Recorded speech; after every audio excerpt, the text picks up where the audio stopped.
ரஞ்சித் இவ்வளவு கேவலமா பேசிட்டு திரிகிறார் அப்படின்னு சொன்னா இதை பார்த்து கொண்டு நம்மளால அமைதியாக இருக்க முடியாது. என்னுடைய குழந்தை என்னுடைய மகள் வேறு சாதியை சார்ந்தவரை திருமணம் செய்து கொண்டா நான் நடு ரோட்ல ஓட ஓட வெட்டுவேன்னு பேசுறார். அவர் இந்த கருத்தை தனிநபரனுடைய வாழ்க்கையில் நடக்கக்கூடிய கொலைகளை வன்முறை இல்லைன்னு பேசின காரணத்தினால எனக்கு ஒரு கேள்வி இருக்கு. ரஞ்சித் 3 முறை திருமணம் செய்திருக்கிறார், அது அவருடைய பர்சனல். குடி பெருமை, இந்த கொலை செய்யறதுல ஒரு பெருமை இருக்கு. தன்னுடைய ஜாதியினுடைய பெருமையை காப்பாற்றிக் கொள்வதில் யார் வேணாலும் கொலை செய்யலாம், அதுதான் குடிப்பெருமை கொலை. பெருமை அப்படின்னு பேசுறாரு அப்படின்னா ரஞ்சித்தினுடைய இந்த கருத்து எங்கிருந்து வருகிறது தெரியுமா?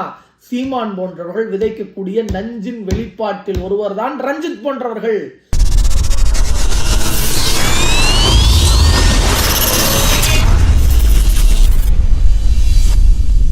வணக்கம். சாதி ஆணவ படுகொலை இதை தொடர்ந்து தமிழ்நாடு என்கிற மாநிலம் எதிர்த்துட்டு வருது. இதற்கு எதிரான பல போராட்டங்களை தமிழ்நாட்டில் நாம் முன்னெடுத்திருக்கிறோம்.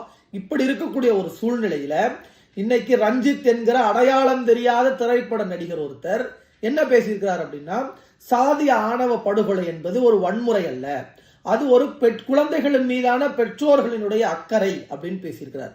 ஒரு அக்கறைக்கு அவர் சொல்லியிருக்கக்கூடிய எடுத்துக்காட்டு என்ன அப்படின்னா, நம்ம கிட்ட ஒரு செல்போன் இருக்கு, அதை ஒரு திருடன் திருடிட்டு ஓடுறான் அப்படின்னு சொன்னா அந்த திருடனை ஓடி போய் விரட்டி அடிப்பதை போலதான் ஒரு ஆணோ பெண்ணோ தனக்கு தேவையான துணையை தேர்ந்தெடுத்துக் கொள்கிற போது அவர்களை வெட்டுவதும் நடு ரோட்ல ஓட ஓட வெட்டுவதும் ஒரு செல்போனை எடுத்துட்டு ஓடுற திருடனுக்கு நம்ம கொடுக்கக்கூடிய பனிஷ்மெண்ட்டும் ஒண்ணு அப்படின்னு பேசுறாரு. அப்படின்னா இந்த ஒப்பீடே எவ்வளவு கேவலமான ஒப்பீடு.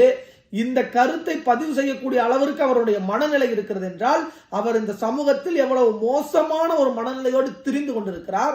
அவருக்கு இந்த மாதிரியான நஞ்சுகளை தமிழ்நாட்டில் விதைப்பதற்கு இவர் எவ்வளவு ஒரு கேவலமான நபர் அப்படிங்கிறதையும் நம்ம தெரிஞ்சுக்கணும் அப்படின்னு நினைக்கிறேன். இன்னொரு விஷயம் என்ன அப்படின்னா, அவர் சில காரணங்கள் எல்லாம் முன்வைக்கிறார். பெற்றோர்களினுடைய பார்வையிலிருந்து நம்ம பார்க்கணும் அப்படிங்கிறார். பெற்றோரினுடைய பார்வையிலிருந்து நான் பார்க்கிறேன் என்ன அப்படின்னா, தன்னுடைய வீட்டிலேயே ஒரு குழந்தையாக பெற்றெடுத்து அந்த குழந்தை ஒரு 24-25 வயசு வரைக்கும் வளர்த்தி அந்த 25 வயது வருகிற போது அந்த குழந்தை வேறு ஒருவரை திருமணம் செய்து கொள்கிற போது அந்த திருமணம் செய்து கொள்ளக்கூடிய இடத்தில் அந்த நபர் தன்னை விட வேறு சாதி சார்ந்தவர் என்பதெல்லாம் பிரச்சனை இல்லை, தன்னை விட கீழான சாதி என்று சொல்லிக் கொண்டு திரியக்கூடிய இவர்கள் அப்படி இருக்கக்கூடிய ஒருத்தரை திருமணம் செய்தாதான் பிரச்சனைங்கிற இடத்துக்கு வராங்க. இப்போ பெற்றோரின் பார்வையிலே வச்சுக்குவோம். உடுமலை சங்கர் கௌசல்யா வழக்கு இருக்கு. கௌசல்யாவை வீட்டிலேயே வளர்க்குறாங்க, அந்த குழந்தைக்கு தேவையானதையெல்லாம் அந்த பெற்றோர்கள் செய்து கொடுக்குறாங்க. அந்த குழந்தை வேறு ஒருவரை திருமணம் செய்து கொள்கிறது என்கிற ஒரே காரணத்திற்காக நடு ரோட்டில் வைத்து சங்கரை மட்டும் அந்த பெற்றோர்கள் வெட்டல, கௌசல்யாவையும் வெட்டினாங்க.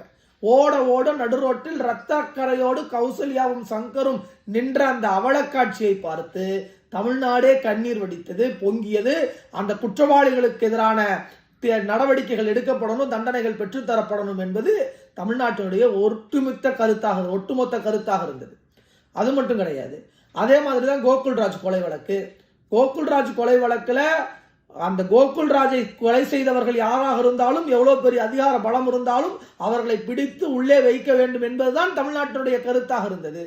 இப்படி சாதி ஆணவ படுகொலைகளை செய்யக்கூடியவர்கள் யாராக இருந்தாலும் அவர்களை சட்டத்தின் முன் நிறுத்தி அது வன்முறை வெறியாட்டம், இது போல இனிமேல் நடக்கக்கூடாது என்று அவர்களை சிறையில் அடைத்திருக்கிற பாரம்பரியத்தை கொண்டிருக்கிற மாநிலம் தமிழ்நாடு.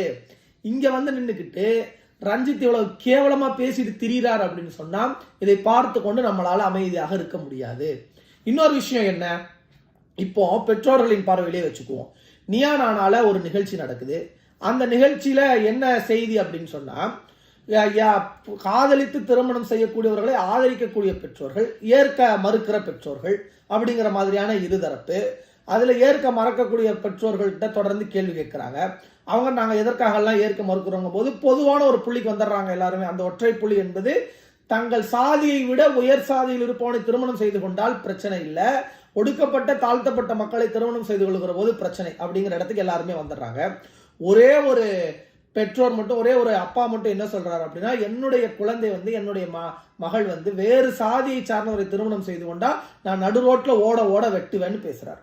அப்ப நான் கோபிநாத் உடனே குறுக்கிட்டு அவர்கிட்ட கேள்வி கேட்கிறாரு. என்ன அப்படின்னா, நீங்க காதல் திருமணத்தை ஆதரிங்க எதிருங்க அதெல்லாம் ரெண்டாவது, அந்த கருத்து என்பது வேறு, அந்த டிஸ்கஷன் என்பது வேறு. ஆனா எதுவுமே செய்யாம தன்னுடைய வீட்டுல உட்கார்ந்து இந்த நிகழ்ச்சியை பார்த்து கொண்டிருக்கக்கூடிய உங்கள் குழந்தையினுடைய மனநிலை எப்படி இருக்கும், உங்க மகளினுடைய மனநிலை எப்படி இருக்கும்? என்னுடைய அப்பாவே எனக்கு எல்லாமே ஸ்கூல்ல போகும்போது பிஸ்கட் வாங்கி கொடுத்த, பேனா வாங்கி கொடுத்த என்னுடைய அப்பா என்னை வெட்டி வீழ்த்திடுவேன்னு எல்லாரும் முன்னாடியும் பேசுறாரே, இதை பார்க்கக்கூடிய உங்கள் மகளின் மனநிலை எப்படி இருக்குன்னு யோசிச்சு பாருங்கன்னு சொல்லும் போது 2 நிமிஷம் டைம் எடுத்து பிரேக் எடுத்து அந்த அப்பா இல்லை நான் சொன்னது தவறுதான் அப்படின்னு சொல்லி பேசுவார். அப்போ செய்யக்கூடியது தவறு என்பதை சுட்டி காட்ட வேண்டியதான் திரைப்பிரபலங்களினுடைய, சமூக செயற்பாட்டாளர்களினுடைய, இந்த மாதிரியான இன்ஃப்ளூயன்சர்ஸினுடைய வேலையாக இருக்கணுமே தவிர, நீங்கள் தவறு செய்யுங்கள், அந்த தவறு வன்முறை அல்ல, இது ஒரு நல்ல செயல் தான், இது ஒரு அக்கறையின் வெளிப்பாடு தான் ரஞ்சித் பேசுறாரு. ரஞ்சித்திட்ட நம்ம ஒரு கேள்வி கேட்போம். பொதுவாக தனிநபரை பற்றி நாம் பேசுவதில்லை, ஆனால் அவர் இந்த கருத்தை தனிநபரனுடைய வாழ்க்கையில் நடக்கக்கூடிய கொலைகளை வன்முறை இல்லைன்னு பேசின காரணத்தினால எனக்கு ஒரு கேள்வி இருக்கு.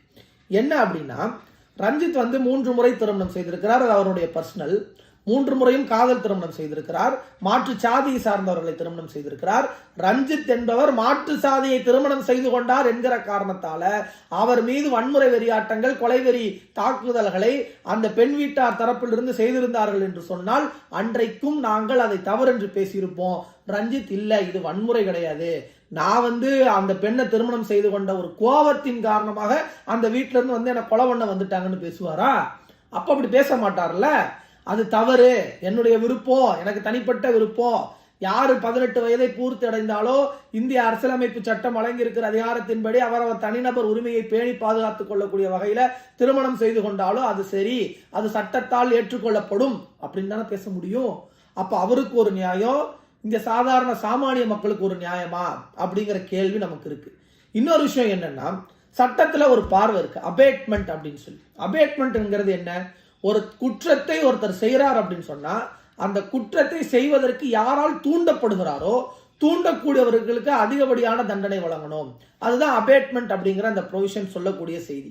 ஒருத்தர் ஒரு குற்றச்செயலை, ஒரு கத்தி எடுத்துட்டு போய் ஒருத்தர் குத்த போறார் அப்படின்னா அந்த கத்தியை கொடுத்தது யார், அந்த குட்டுவதற்கு தூண்டியது யார், அந்த தூண்டுபவருக்கு தான் அதிகப்படியான தண்டனை வழங்கப்படும். அவர் தான் A1 அக்யூஸ்டுங்கிற அடிப்படையில் சேர்க்கப்படணுங்கிறது சட்டத்துல ஒரு பார்வை. அதன் பெயர் அபேட்மெண்ட் அப்படின்னு.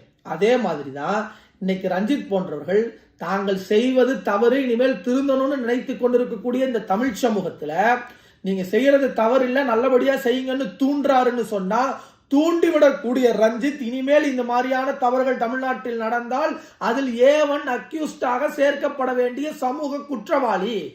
சமூக குற்றத்தில் முக்கிய பங்கு வகிக்கக்கூடிய நபர் இனிமேல் ரஞ்சித் போன்றவர்களுடைய கருத்துக்களை நம்ம அப்படிதான் பார்க்கணும்.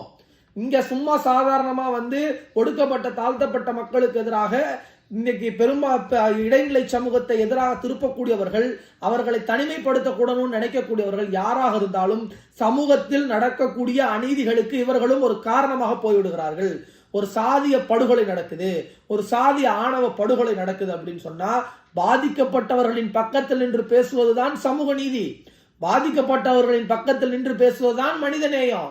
ஆனா ரஞ்சித் இல்ல, இது அக்கறை, இது ஒரு அன்பு, அன்புல போய் நாங்க வெட்டுவோம், அன்புல போய் நாங்க கொல்லுவோம், அன்புல போய் நாங்க ரத்தக்கரையோட பார்ப்போம்னு பேசுறாரு அப்படின்னு சொன்னா அதை பார்த்து கொண்டு தமிழ்நாடு அமைதியாக இருக்காது, தமிழ்நாடு அதை ஒருபோதும் ஏற்காது. ரஞ்சித் போன்றவர்கள் ஓட ஓட விரட்டப்பட வேண்டியவர்கள். அது ரஞ்சித் மட்டும் கிடையாது, சீமான் போன்றவர்கள் கிட்ட சாதிய படுகொலை பற்றி கேட்டா அப்படின்னா இது சாதி ஆணவ படுகொலை அல்ல, இது ஒரு குடிப்பெருமை கொலை அப்படின்னு பேசுறாரு. எதையெல்லாம் தமிழ் படுத்துறது, சாதிங்கிறது தமிழ் இல்லையா, குடிப்பெருமை கொலை அப்படின்னு சொல்லிக்கலாம். நம்ம சாதி ஆணவ படுகொலையே கிடையாதுடா, இது ஒரு சாதி திமிரில் நடக்கிற கொலை, சாதி வெறியாட்டத்தில் நடக்கிற கொலை. இந்த கொலை செய்யக்கூடியவர்களை தண்டிக்கப்படும் நம்ம பேசும்போது இதை தமிழ்படுத்தி குடிப்பெருமை, இந்த கொலை செய்யறதுல ஒரு பெருமை இருக்கு, தன்னுடைய ஜாதியினுடைய பெருமையை காப்பாற்றிக் கொள்வதில் யார் வேணாலும் கொலை செய்யலாம், அதுதான் குடிப்பெருமை கொலை. பெருமை அப்படின்னு பேசுறாரு அப்படின்னா ரஞ்சித்தினுடைய இந்த கருத்து எங்கிருந்து வருகிறது தெரியுமா? சீமான் போன்றவர்கள் விதைக்கக்கூடிய நஞ்சின் வெளிப்பாட்டில் ஒருவர் தான் ரஞ்சித் போன்றவர்கள். நியானானா கோபிநாத் போன்றவர்கள் இந்த தமிழ் சமூகத்தில் எப்படி ஒரு நேரடியான ஒரு தொலைக்காட்சியில உட்கார்ந்து ஒரு தன் மகளின் தந்தை அப்படி பேசுறாருங்கிற போது அதை கண்டிக்கக்கூடியவர்களை நாம் எந்த அளவிற்கு பாராட்டுகிறோமோ வரவேற்கிறோமோ தந்தை பெரியார் போன்றவர்கள் இந்த சமூகத்தில் இருக்கக்கூடிய சாதிய திமிரை உடைப்பதற்கு எவ்வளவு பெரிய ஒரு நீண்ட நெடிய போராட்டங்களை நடத்தி இருக்கிறார்களோ அந்த போராட்டத்தின் வெற்றியாக, அந்த போராட்டத்தினுடைய வடிவமாக இன்றைக்கு தமிழ்நாட்டில் சாதிய பெயர்களை போடுவது குறைந்திருக்கிறது, சாதிய திமிர் குறைந்திருக்கிறது, அந்த ஆணவத்தின் செயல்பாடுகள் குறைந்திருக்கிறது. ஆனா இதெல்லாம் குறைஞ்சிடக்கூடாது, இன்னும் இது தொடர்ந்தே இந்த சமூகத்தில் இருக்கணும், இந்த சாதிய திமிரும் ஆணவமும் தமிழ்நாட்டில் தொடர்ந்து கொண்டே இருக்கணும்னு நினைக்கக்கூடியவர்கள் இன்றைக்கு ரஞ்சித் போன்றவர்கள், சீமான் போன்றவர்கள் இருப்பார்கள் என்று சொன்னால் அவர்களை நாம் ஓட ஓட விரட்டுவோம். தமிழ்நாடு மனிதநேயமிக்க மாநிலம் என்பதை மீண்டும் மீண்டும் நிரூபிப்போம். நன்றி.